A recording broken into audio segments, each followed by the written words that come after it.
Hello, amazing hackers. Are you looking for a place to learn how to hack? Check it out labs.hackexpert.com, a free training platform provided by Cybersecurity Hat with over 150 unique exploits and labs that emulate real life applications. Check it out the Cybersecurity Hat on YouTube if you want to have some guidance with the labs and hack in general. And don't forget to use my special discount code with 17 off everything always. All right, welcome back to Hackers Behind the Code. I'm your host, Milton, also known as R19. And today's episode is one of those conversations I've been really looking for, not just because of the technical depth, but also because of the person behind it. I actually had the chance to meet today's guest in person at Besides Dublin. And those are always the best moments, right? When you take things off the internet and actually connect with people in real life. Uh, and what makes this even cooler is that he's also one of the organizers behind Besides Tel Aviv, which says a lot of about his involvement in the community.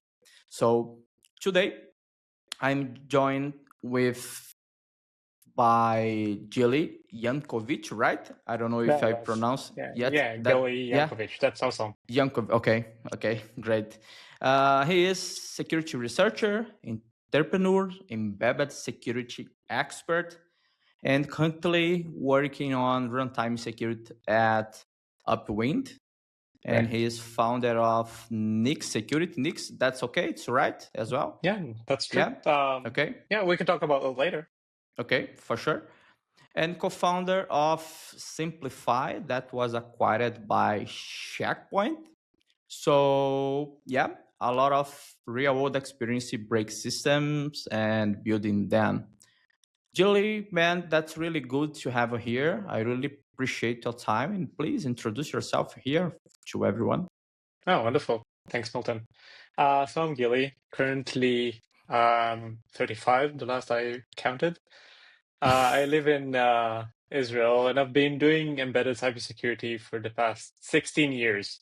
I've been basically doing everything from red teaming for embedded devices, like, hey, this is an encryption device, go hack it, good luck, all the way to secure development, secure design, following and leading teams. I've been building products since I remember myself. Built a few companies. The last one, I built low-level instrumentation framework for vulnerability management that sold to Upwind, which I currently work for. Before that, I built zero-day protection for IoT company that got sold to Checkpoint, like you mentioned. Mm-hmm. And I'm a tinkerer, maker, and hacker by heart. Been doing a lot of stuff through the years, and really glad to be here with you. Yeah, thank you. And so I always like to start simple. And how did this even start for you? It's like, was hacking something you are into early on, or did you just happen? That is my first question ever. So when I was, I think, 16 years old, still during high school, I worked as a webmaster for a website called JerusalemOnline.com that served local news in English to Jewish people worldwide. And I was responsible for everything in the website. And one morning during summer vacation, I get a phone call early on in the morning with the founder saying that the site is filled with scripts and the site's not working and whatnot. Then I had to learn, and this was 2006, roughly around it. So I had to learn without any AI or no, YouTube wasn't that big or even a thing back then. learn what an SQL injection is and how you build secure code and how to protect against distributed DDoS attacks and Mhm. how to improve the performance of the website all on my own. And from then on, I served in the IDF, as you might know, everyone in Israel serves, and I served in the National Infosec Unit, where I did a bunch of security stuff, mostly low level and embedded and cryptography kind of stuff. And from then on, it's uh, self-teaching all the way up. But it really started with a problem that I had to face on my own, teaching myself like always. Yeah, that's really interesting because I feel like a lot of people in security don't actually start with a clear plan. It's more like curiosity, break things, and then suddenly you are in this field. And I'm curious when you deep into embedded system that which is not the full path, let's say. What led you there? Was it the interesting, challenging, or just the fact that nobody else was doing it properly? So it was somewhat forced on me, somewhat chosen. So when I joined my service, I had a choice of being a high level developer for like IT application unit or choose something more of a system kind of unit, which eventually turned out to what I wanted to. And what I did during the service, like the unit was responsible for embedded devices and their security eventually. So the thing that most interested me every time that I had to make a choice Mhm. is to choose the more arcane option rather than the most path well trodden. This way, like if I learn something that is unique, I add some unique value to myself. So, like you said, embedded is not something that is much taught in generic programming courses or however or wherever, and this pulled me. Yeah, yeah, right. And that actually makes sense. It's close to the metal, less abstractions. You actually see how things really work. And do you think that gives you an advantage compared to people who only work at higher layers, in your opinion?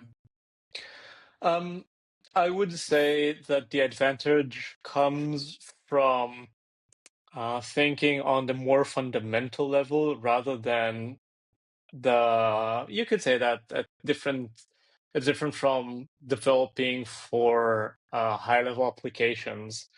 But the main thing that I always teach young people that come and ask me if they will, Mm-hmm. how to approach difficult things is to always remember the fundamentals, the basics. I just Mm-hmm. was giving a um, short lecture about like what I'm currently doing to a coworker at work, and Mm-hmm. my first sentence was like, "Hey, let's talk about how CPUs work," in order to just like kickstart the conversation. So going back to Mm-hmm. basics is, I think, what differentiates my method of thinking.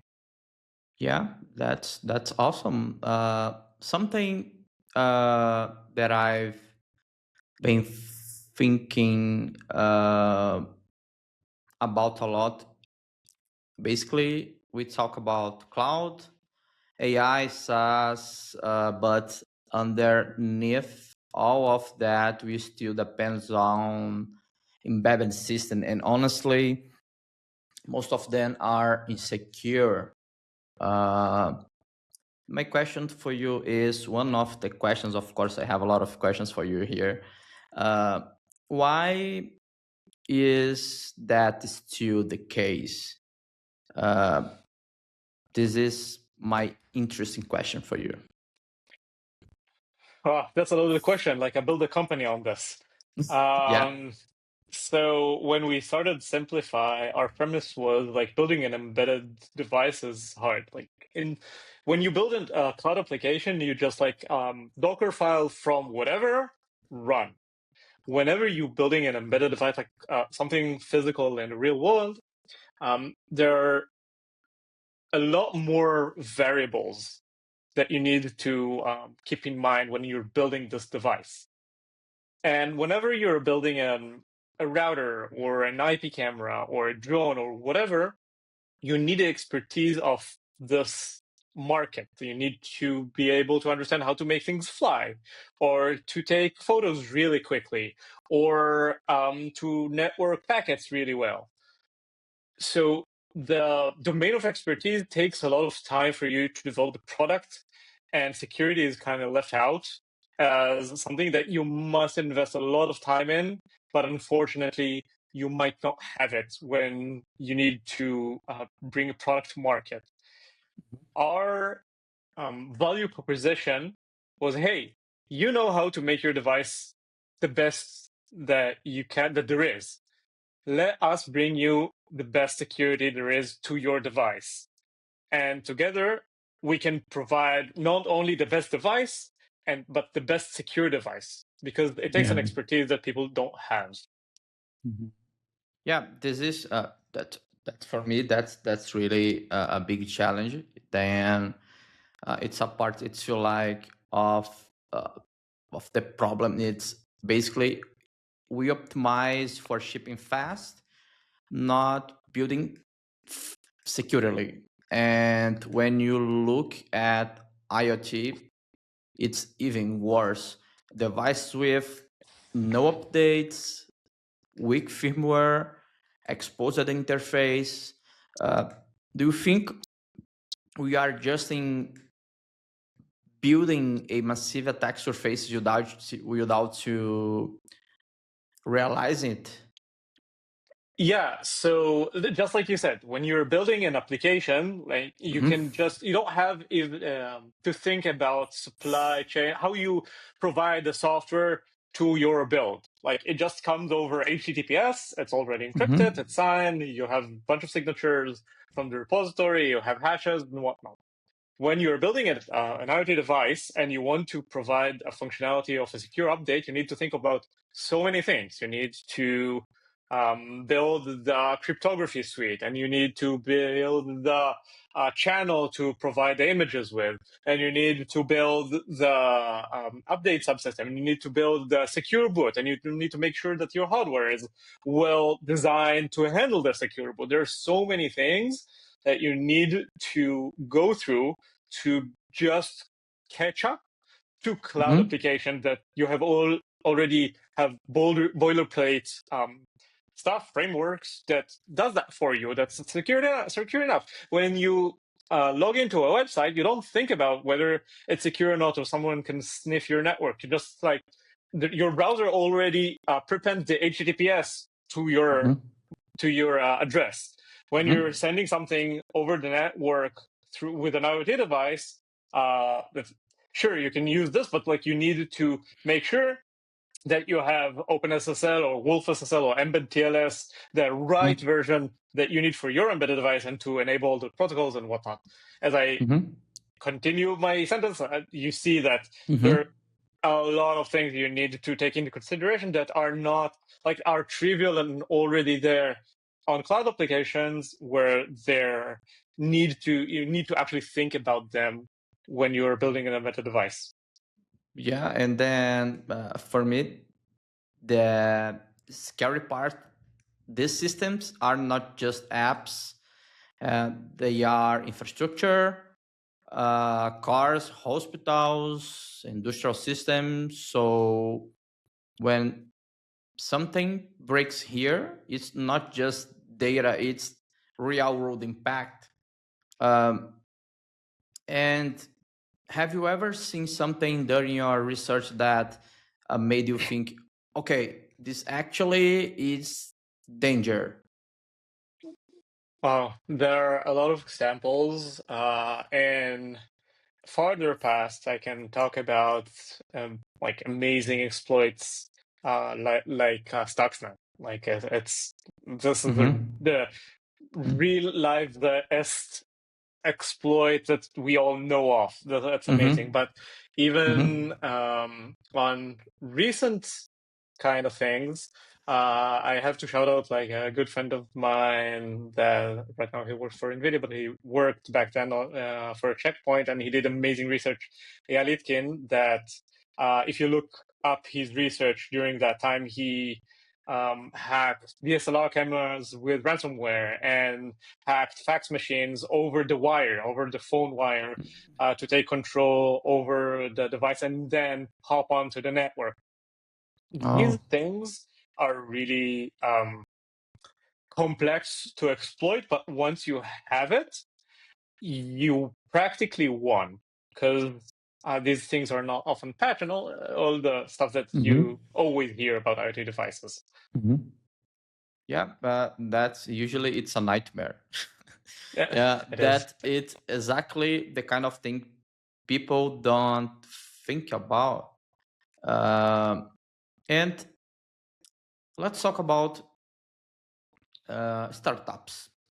I want to here shift to into your founder journey, because going from researcher to founder is a big jump.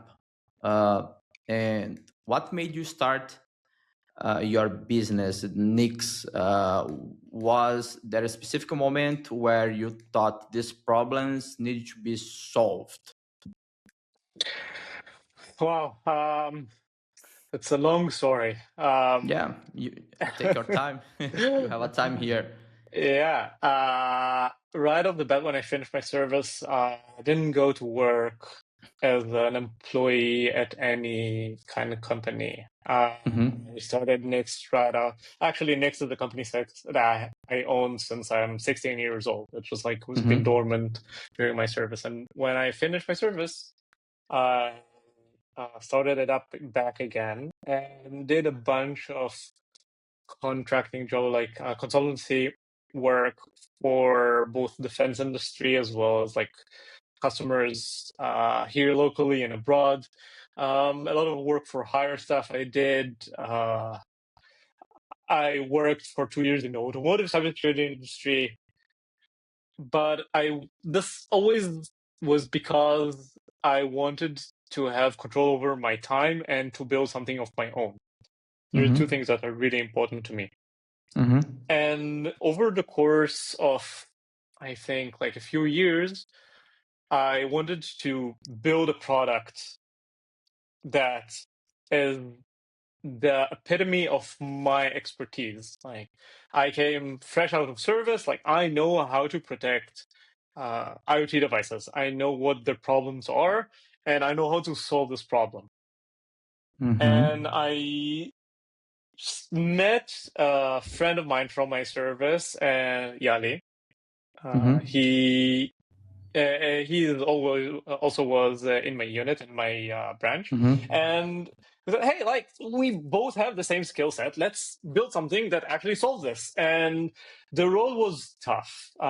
We didn't know anything going in, but we knew, pardon, that Mm-hmm. we wanted to build something of my own. And in like in any startup story, we had a lot of pivots and a lot of ups and downs. And at the beginning, we want to build a hardware device. Mm-hmm. We will want to build a device that you plug over Ethernet to edge devices. For instance, say that you have a fleet of IP cameras. So we want to build a hardware device that you plug one end of it to the IP camera and all the IP cameras, and the other end to the central command and control center, and they Mm-hmm. automatically create an encrypted mesh network. And if an attacker from the outside tries to get in, they won't be able because the entire network is encrypted, but it's seamless to the user.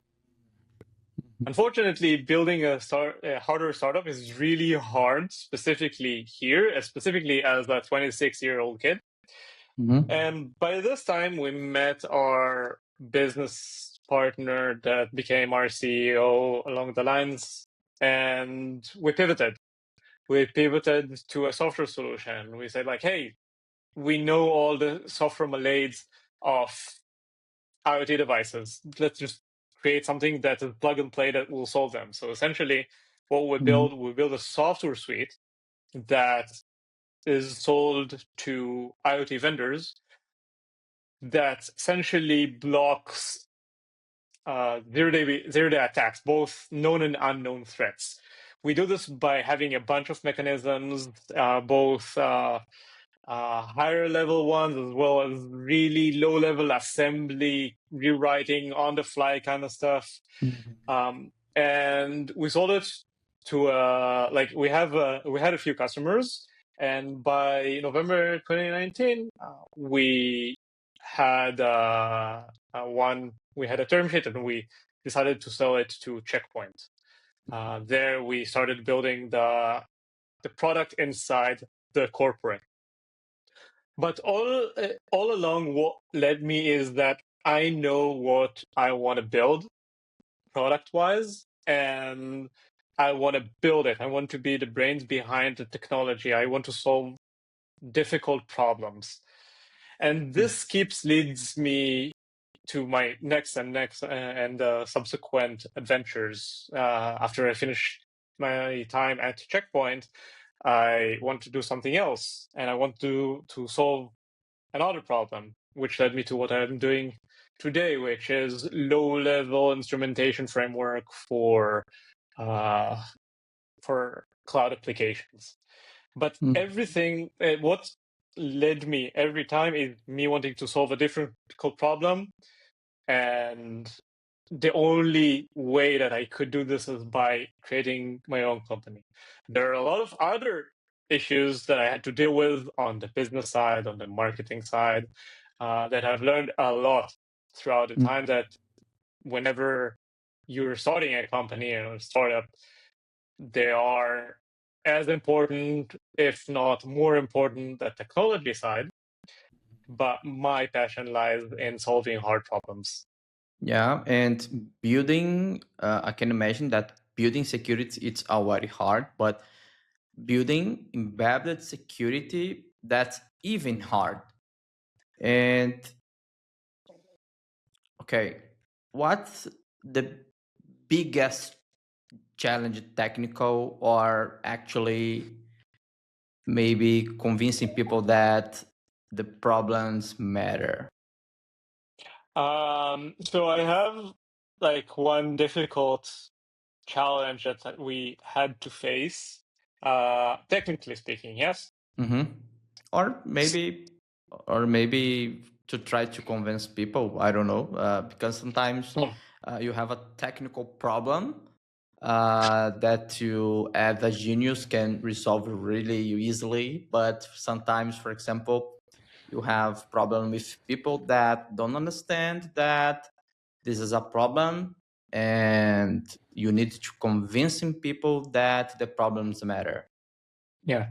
So you can split this question into a few brackets, like whether Mm-hmm. you're asking a business question or are Mm-hmm. you asking a market trend question, which might somewhat Mm-hmm. be the same, or Mm-hmm. you're asking a technical question, and there are different answers to Yeah, yeah. the different pillars. Yeah, you can start, for example, with the technical part, and let's Uh, go to another phase after that. yeah. So technically, the way that you always convince people, that's always the hardest. But like when you Mm-hmm. are able to do this, then you basically won. Is that their product needs it. They actually are the right customer for this, and they need it. In embedded devices, you get a lot of in any business you get a lot of no's, but in embedded devices, when you reach the development team of this device that you want to have them as a customer, they would most of the time be absolutely sure that their device is the best device there is, and it doesn't need any more security, and they're mostly afraid for their device's performance. So your challenge would lie in proving that A, they do need the Mhm. security product that you provide them, and not just to sell them just for the sake of selling, because like they actually need it. And the second thing is that whatever you add on to their device, because remember, our product is an on-device protection that we sell to IoT devices, doesn't impact too much their device's performance, because eventually they need to meet targets. The device needs to operate. And the best way to do this is by buying or getting their device and hacking it. Mhm. Basically, hey, let's take this device, your device, let me sit by my computer a day or two or a week and get back to you with this is how I cracked your device. Got a root shell, extracted all this data, got administrative password, you name it.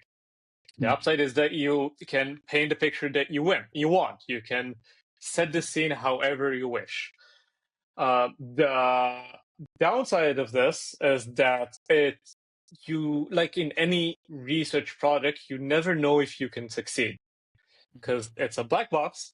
No one's really helping you. You don't have anything. You don't even have the firmware. You maybe need to physically disassemble it, physically wire in, solder in wires to extract the firmware, and then go on from there. So this is the first challenge that you need Mhm. to solve. And some of the customers that we met along the way were easier, and we had to convince them that the market is there and it was only a business question. Others were really Mhm. skeptical. We had to run some stuff to be able to crack their devices, to prove them that both we are capable and their devices need a security. So Mhm. this is on the how do you convince them that they actually need that avenue? The other one is to provide a security suite of features that actually gives adequate protection, but does not impede their performance. I remember there was one very large customer that had a radio device for search and rescue teams, Mhm. and our product was booting up with the device. And it took I'm ashamed to admit that it took like 30 seconds to initialize. But Mhm. the customer came back to us and said, like, hey, no, this is a search and rescue kind of device. It needs to boot like in 0.5 seconds. Oh, that's Yes. crazy. Yes. And some of the stuff that we were doing had to, back then, pause the software from running to be able to patch things. And we had to go back to the drawing board and figure out how we do not ever pause the software from booting, doing everything that we need in the background, and installing our security suite. Sometimes like rewriting the assembly, sometimes hooking a bunch of stuff in memory while the software is running. And eventually we sat down a few days and came up with a solution. And I'm glad to say that it worked. It was very hard, but eventually we were able to to tell any software on any modern, widely used architecture like ARM, 64, 32, x86, 64, MIPS, RISC-V, whatever, to let just the software run, and we were able to do a bunch of really crazy stuff on the background to install all of our hooks and memory at runtime. So you have, to answer your question, you need to satisfy a lot of conditions to Mhm. convince the other party that they actually need it and that you are the right person for the job.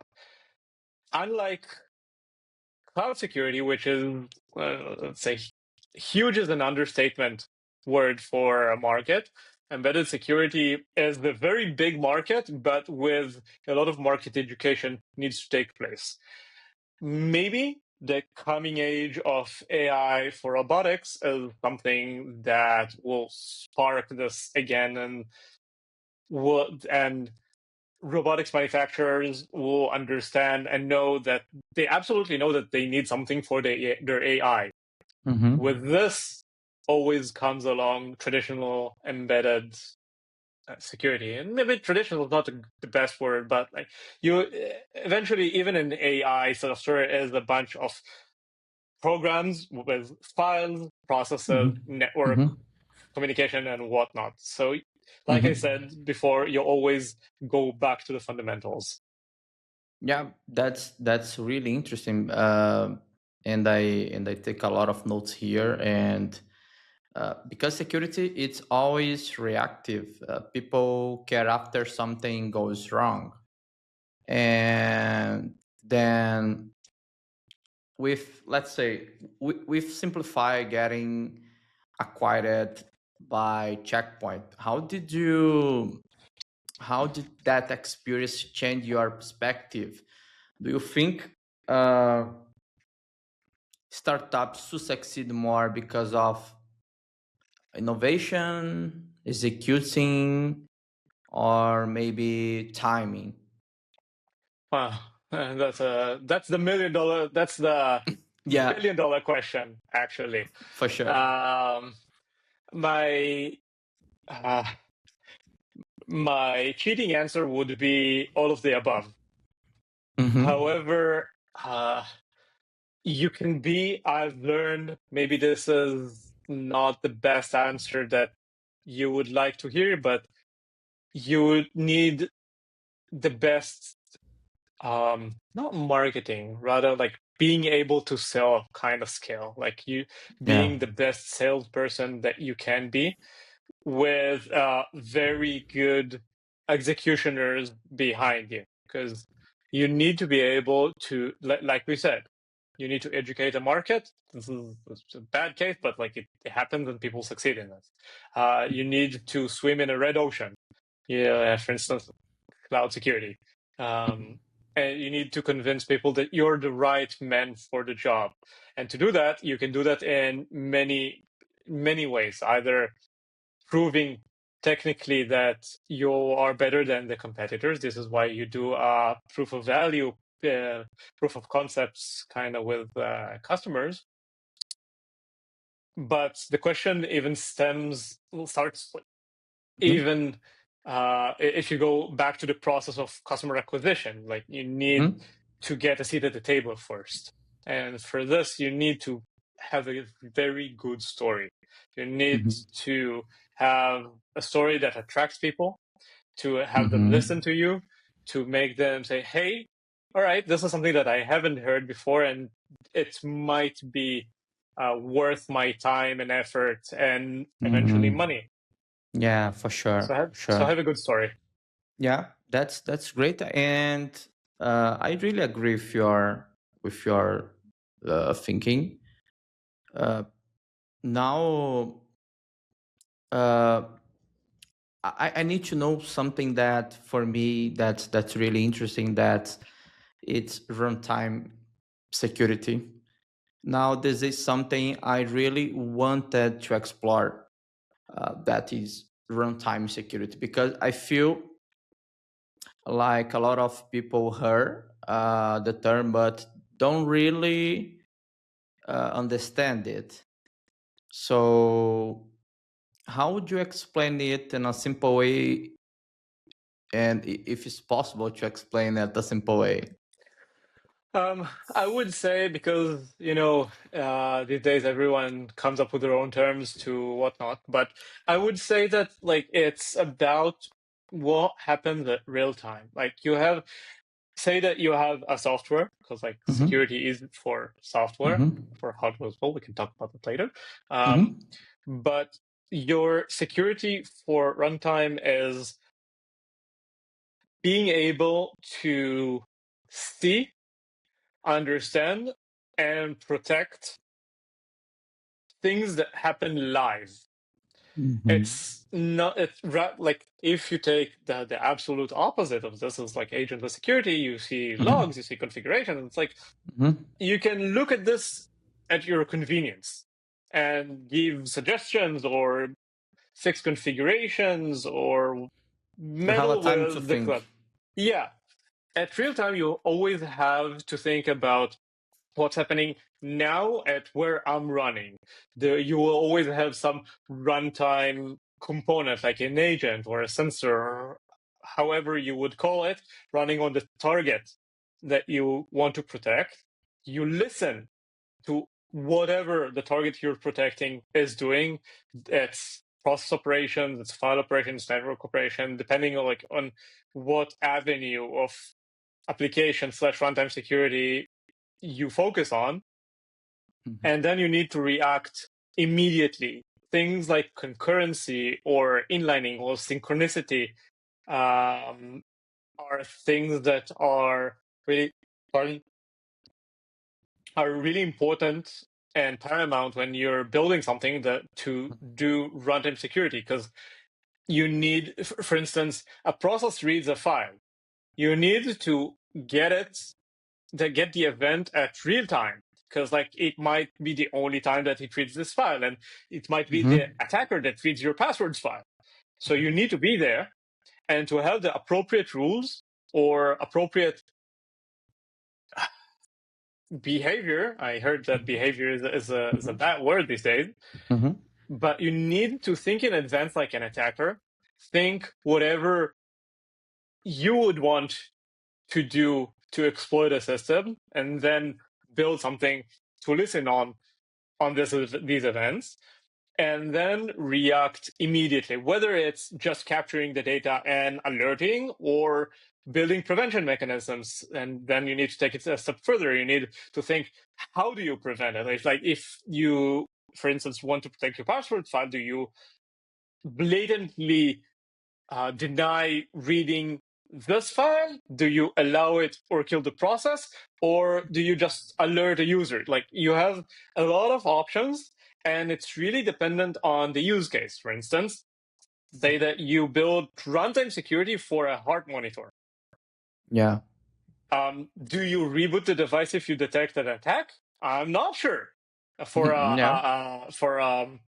anything medical, you might want to change your behavior, your runtime behavior. Your runtime may be only doing detection rather than prevention.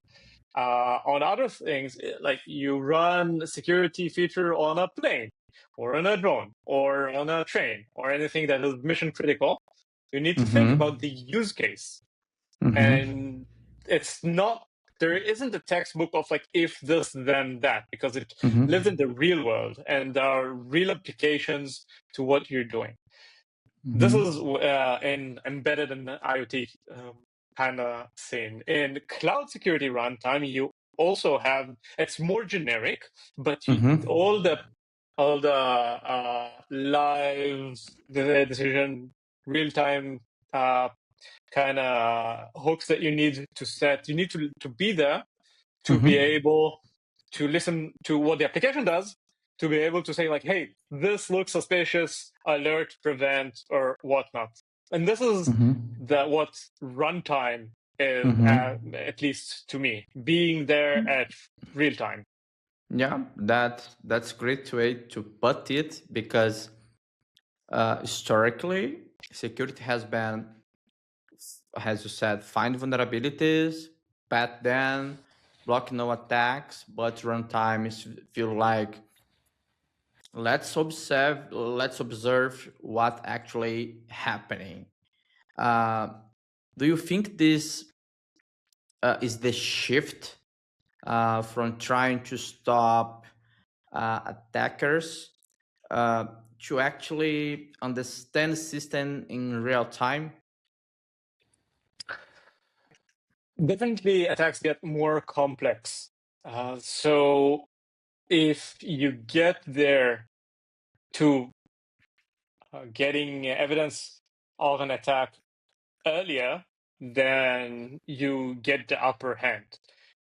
These days, with AI you cannot rely on signatures anymore because say, for instance, you can't use all antiviruses with hashes for files are irrelevant these days because it only takes like a local LM or even Claude or ChatGPT to Mm-hmm. like, hey, write me a POC for a reverse shell, and it writes it Mm-hmm. a bit different every time, and you build it differently, and you can't detect these kind of things traditionally, and you needed to listen in on what the software does at real time and Mm-hmm. determine whether it's malicious or not during its runtime, because you cannot do it any other way.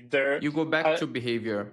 You go back to yeah, behavior. Yeah. you, and it's not like I use the term behavior very cautiously because it's Mm-hmm.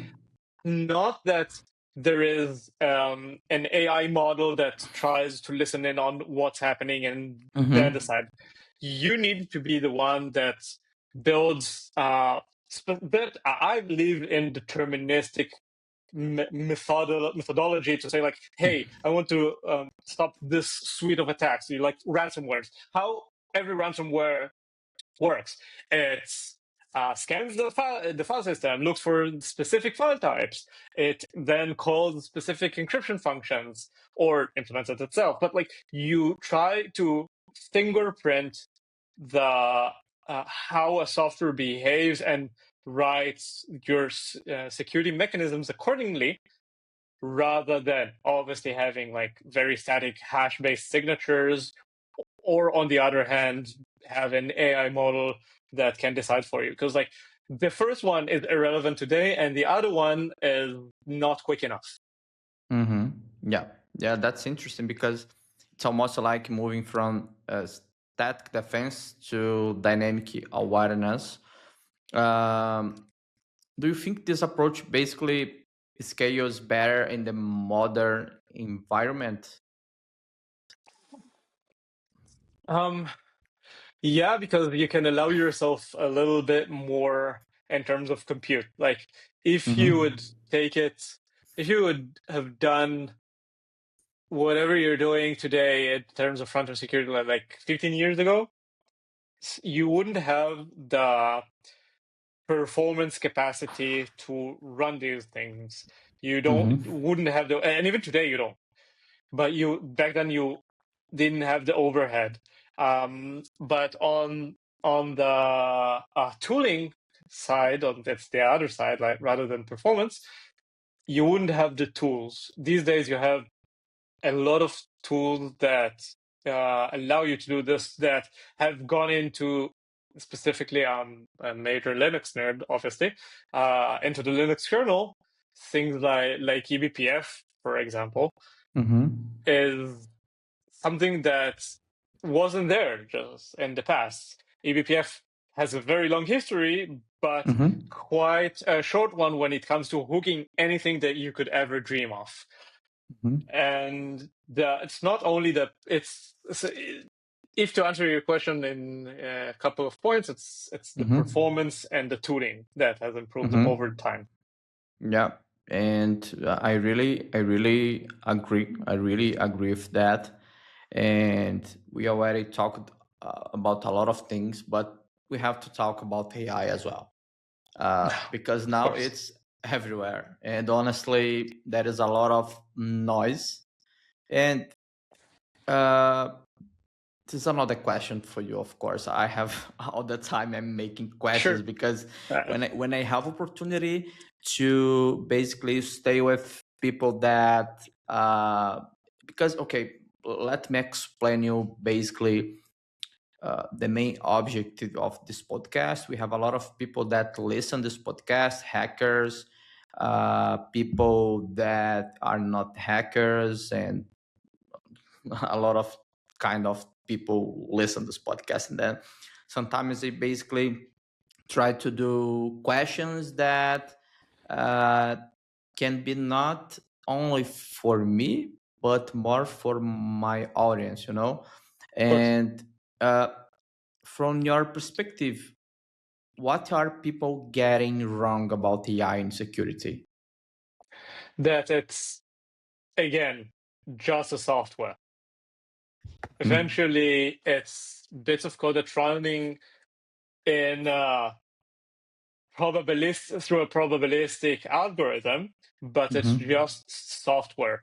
By the end of the day, you can have the smartest model, which we can talk about how it can be dangerous in terms of social engineering and whatnot, like to get what it wants through conversation and making people act. But this is another thing. But if you want to talk about AI in the context of AI in things, it's whatever you allow the AI to do. And Mm-hmm. whenever you build it's literally called tools. When you give a tooling system to an AI, you need to make sure that you do your threat analysis correctly. And again, you need to treat it as a potentially malicious insider and Mm-hmm. write your security the best you can. Again, deterministically in the tooling interface that you have. If you embed an AI agent within software that you build, you need to make sure that the things you do not allow the model to do when you tell it through the system prompt or however you tell it, you need to make sure that you check that it doesn't do that despite your programming in the tooling that you build it with. Don't trust the model to do whatever you tell us. Like we all know it. Like the AI makes mistakes. It's written on the bottom page of every AI company. But people don't get that eventually it's you can rein it to do whatever you want within the confines of the mission that you drive it to. Just like you had in like 20 years ago, you had programs that were running just on VMs, and then you build Docker, you Mm-hmm. will have AI that I'm not that into the AI tooling exit, but like, you'll have AI that you can spin in a container, like a logical container, or a tooling container, Mm-hmm. or however security bound context. And eventually it will go rogue as a function of the power that you give it. Mm-hmm. Yeah, yeah, for sure. I really agree. And in my opinion, there is a lot of hype, but not always real understanding. And something I've been thinking about that is vibe coding. Developers use an AI generating code fast, but not fully understand what's happening. Uh, I've talked with a lot of people about that. And do you see that as a real risk nowadays? It really depends on which part of the code of the software that you're talking about. Like if it's if it's some basic code that parses a file or a format that has a bunch of features and options that then from my experience, and I've been reading other people's code a lot during my career, I would much rather Mm-hmm. give it to an AI because it will write the boundary checks for parsing buffers. It will never integer overflow these days because, like, who does that? Um, if you give it to a developer, they might make mistakes and this kind of thing. So Mm-hmm. when it comes to the technical aspects of writing code, I have no problem giving an AI a task like, hey, parse this file or parse this format when it's contained. Like, obviously, if Mm-hmm. it's, I won't tell an AI, like, write me a PDF reader because, like, it's a very complex format and Mm-hmm. whatnot. But if it's a contained task, then sure. What I am concerned is, pardon? Where Mm-hmm. I'm concerned is when it needs to handle logical tasks. And this is where you need to think about the AI as a person. Like, Mm-hmm.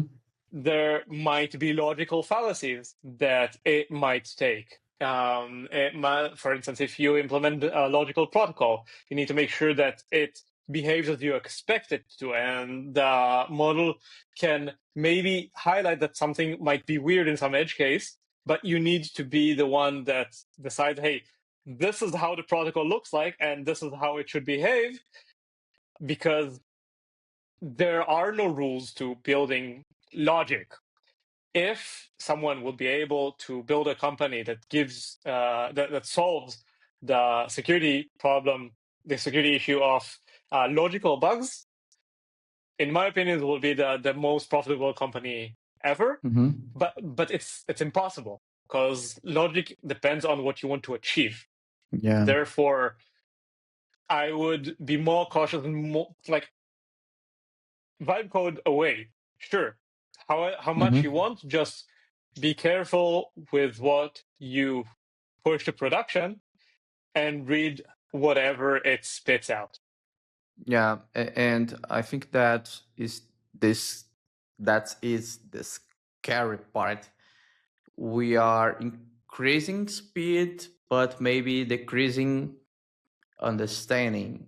So, are we making attackers more powerful, in my opinion?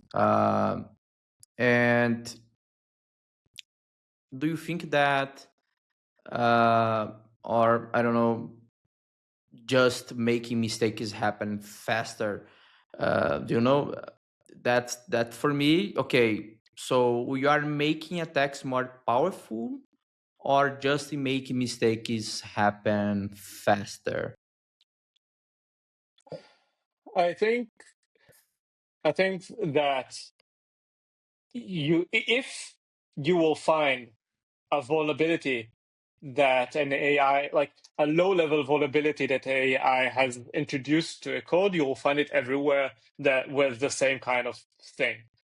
Um, you absolutely make attackers more powerful, because like when you did a black box penetration test like 5 years ago, you had to manually run all the tools by yourself. Like, you Mm-hmm. have a checklist and you run through your checklist to test this, or that. But now you tell the AI, hey, run through this checklist, and it's done within 5 minutes, and then you are left to decide what's the creative attacks that you want to run. What are the creative attacks you want to run? The AI would never do that, because like Mm-hmm. it just like follows orders. So you empower both software development to get to production faster, which is dangerous because like fewer eyes go through the code base, which they say like why open source is the best, because like a lot of eyes have gone through this. So you decrease the number of eyes reading the code that runs in production. Um, However, I think that in most cases it might be, and like I want to hear this podcast in a few years when they find major Mm-hmm. vulnerability in AI across the internet. Mm-hmm. But you definitely empower attackers to run at scale. Okay. And in long term, do you think that AI you help defenders more or attackers in long term? Let's say in long term, because okay, right now, as you said, for example, I know people that, for example, disassembly a code, but for example inside a repository, and for example use codecs to, for example, look for vulnerabilities inside this repository, and please create proof of concept to try to exploit them, you know. And do Yeah, you think that AI will help defenders more or attackers? just like in any kind of tool, it will help the attackers first, because they need just like to find one vulnerability whenever a defender needs to defend against everything. This is just like the equation as old as time. However, in the long term, it's always a cat and mouse kind of thing. So, as like right now in the near future, it helps stackers more because it's just like scales their work. But eventually, you will have AIs that prevent, even like today it's already the case that prevent attacks made by AI. It will just like scale the compute exponentially worldwide because like new things from this the attacking AI will be defended by this new thing that are defended by the AI. Eventually, I don't believe that Skynet will win, but it will definitely increase the pace to the point that defenders will have to employ LLMs as an active role for mitigating problems, because you won't be able and you won't have the grace to wait for your SOC analyst to raise a flag and then deal with it. You'll have to have not only AI that manages your alerts in a SOC, you have to have an AI that takes action to prevent stuff, and it's scary. I Yeah. am not sure at which point it will start, or like when we will allow AIs to actually take actions when it comes to our security. But it will definitely happen at some point, and maybe we just need to embed Asimov's three rules of robotics in all of our AIs to never harm ourselves. Yeah, that's really interesting, and I like to walk inside of the mindset of people that stay here in this show. Something I always like to explore is the mindset, because tools change, but how you think, that is what, for me, that's what matter. So when you look at completely new system, how do you approach it? This is because, for example, for people that will watching this episode on YouTube and Spotify as well, this is basically the sword that was created by Gili. It's okay. I'm sorry, bro. Sometimes I have a confusing pronounce your name. It's Gili or Gili. Gili. Okay.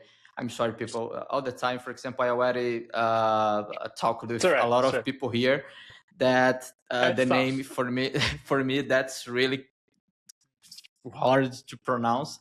Okay, Gili. Okay, this is basically this word that that's basically I received from the Gili in on besides Dublin. And then after that, of course, Gili will explain how you can buy it. That will be great. You can use it. That's really, really awesome. I need to test yet this word. That's really, really awesome. I think this is the second version. This is the I don't know. Let me see here, but I think that's I the can same that you have. yeah I can remember. I have so many ones around my office. Yeah, the sword is the Sword of Secrets. It's a hardware CTF platform. It's I wanted to build a hardware CTF. We'll come back to your how do you think about a problem question in a minute. No problem. It's a hardware CTF platform because like there are a lot of online CTFs, but there are not many hardware ones. And I've built it as a platform so you can download new challenges as they come from the swordofsecrets.com, which is the project's website, and load them to the sword for new challenges, new one coming up in a bit. It's available. I did it as a crowdfunding campaign over at CrowdSupply, and whomever that don't know CrowdSupply, it's an open source hardware crowdfunding platform, and it's available for purchase through them. You get it in a fancy case, so they're a little bit more of fancy things when you buy it through them, and it's available right now through their website. Okay. And to come back to your question about how Yes, do you approach? Yeah, exactly. go ahead. How do you approach it? Yeah. So the way that my mind works is by knowing what I want to achieve and then having the Zen moment of let's try to find the shortest path to it. I know what my end goal is. For instance, I want to instrument a function that's running within a Java process at runtime without any performance overhead. So the constraints are just an example of what I want to do. Like you've talked for about sure. runtime, a cloud application, and whatever. So I have my constraints, and from then on, I conduct my research. In this case, I have the tools that are available for me and everyone that tackles their own research question, and I try and tinker with this or that. These days, you cannot not use AI when you're doing this kind of things. You tell them, "Hey, this is where I want to reach. Look at this, or this way, and try to build a small POC that does this and this way." Don't tell it, "Hey, I want to reach this," and let it think for itself, because it might get there, it might not. But it's just like people don't like AI generated art. I treat software as an art. Like what I do is, for me, it's an art, because I have my own self-expression within what I do. I think how I want to do this or that, and then I just shorten my work time by using an LLM. It's just, but the essence comes from me. This is why, I don't think AI will eventually take us all of our jobs. It just will increase our output and our cadence. So to reach the point that I want to reach is basically where I want to reach, what are the tools at my disposal, and which tools I use and combine together to conduct my research and iterate on it again. Okay, that's really interesting. This is my feeling as well, because it's less about tools and more about how you model systems in your head. And I have to ask this. You mentioned basically. I already search about, for example, the dungeons and the dragons, which honestly makes total sense because hacking feels like holes, edge case, creative problem solving. Uh, do you think that kind of things actually help in security? Oh wow! So actually, the group of friends that have been playing D&D for the past, I can't even remember, 7 years by now, is a group of friends from a place of work that I've worked with a long time ago, and we're still friends and still play bi-weekly. And people have married and have kids, and we're still very very good friends that all come from security. Yeah. And for those of anyone that's listening that have never uh, run through a D&D campaign or a one-shot, D&D Dungeons and Dragons is a collaborative storytelling experience. You gather your friends and you have your GM, your game master, run you through a story and that you create together. Mm-hmm. And it lets you handle a lot of situations that you obviously wouldn't face in real life, but it tackles a lot and uses a lot of your problem solving capabilities. You need to Mm-hmm. think outside the box. How do Mm-hmm. you breach this castle? How do you survive this encounter? How do you solve this mystery? It's all around bringing your personal skill sets Yeah. to the table in an imaginary world. It lets you Mm-hmm. experience yourself in imaginary scenarios, just like a sandbox for real life. Mm-hmm. And I really love it. And we do this like for 7 years by now, and I strongly recommend anyone to try it out. Yeah, it's almost like security. It's a mix of engineering and creativity. This is my opinion, and I think that is it's yours the same. Absolutely. And uh, yeah, this was awesome, man. Honestly, I really enjoyed this conversation. Me I too. Thank you think very much. we covered a lot, That's okay. but more than that, I think we got into how you think, and that is always the most valuable part, in my opinion. And again, it was a real pleasure meeting you at besides Dublin as well. Those Same are here, man. the moments that make this community what is.